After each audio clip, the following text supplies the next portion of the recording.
வணக்கம் நண்பர்களே. இன்று நம்ம கதையில் ஒரு மிக புனிதமான மனிதரையும் அவரது நட்பையும் பக்தியையும் பற்றி பார்க்கப் போகிறோம். அவர்தான் குசேலர், பகவான் ஸ்ரீகிருஷ்ணரின் நெருங்கிய நண்பர் மற்றும் பக்தர்.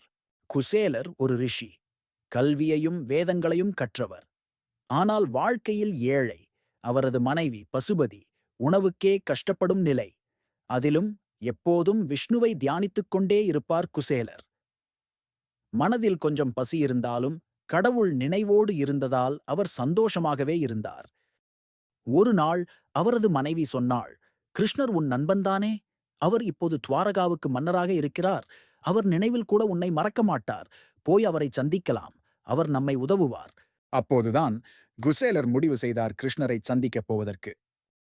குசேலரின் வீட்டில் என்னும் ஒன்றும் இல்லை. ஆனால் நண்பருக்கு ஒரு சிறு பரிசு கொண்டு போக வேண்டும் என்பதில் உறுதி. அவரது மனைவி அடுத்தவரிடம் கொஞ்சம் அவல் வாங்கிக் கொண்டு அதை அன்போடு 2 முறுக்களாக கட்டி ஒரு பழைய துணியில் பிணைத்தாள். அதை ஒரு பழைய துணியில் கட்டிக்கொண்டு குசேலர் தூரமான துவாரகாவை நோக்கி புறப்பட்டார். துவாரகா நகரம் ராஜமாளிகைகளால் நிறைந்தது. குசேலர் அங்கு வந்தபோது ஒரு பழைய சாமியார் போல் தெரிந்தார். ஆனால் ஸ்ரீகிருஷ்ணர் நெற்றிக்கண் கொண்டு பார்த்தவர்.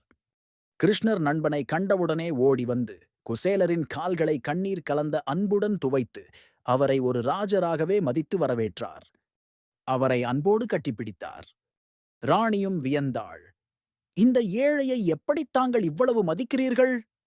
குசேலர் தர எதுமில்லை என நினைத்த பிணையுடன் கட்டிய பூரணை பையை கிருஷ்ணர் அன்போடு பார்த்தார். அந்தச் சிறு பரிசிலும் அந்த பெரிய நட்பையும் உணர்ந்தார். என்ன இது நண்பா? இதுதான் என் பரிசா? அவர் அதை பருக அப்படியே 2ஆம் முறையும் எடுத்தார். அதிகமாக எடுத்துவிட்டால் இந்த உலகமே அளவை கடந்த சௌபாக்கியத்தை பெறும் என்று தேவி மகாலட்சுமி நகைத்தாள். குசேலர் வீடு திரும்பும்போது அவரை ஒரு அதிசயம் காத்து கொண்டிருந்தது. வீடு அழகான மாளிகையாக மாறியிருந்தது. வீண்நிலம் பசுமையாக இருந்தது. அவரது மனைவியும் பிள்ளைகளும் புன்னகையுடன் இருந்தனர். குசேலர் எதுவும் கேட்கவில்லை. ஆனால் அவரது பக்திக்கும் நட்பிற்கும் பசித்துண்டில் இருந்த பூரணைக்கும் கிருஷ்ணர் உண்டான பரிசு அளித்து விட்டார். இந்த கதை நமக்கு கற்றுக் கொடுப்பது என்ன? உண்மையான நட்பு காலத்தை கடக்கிறது.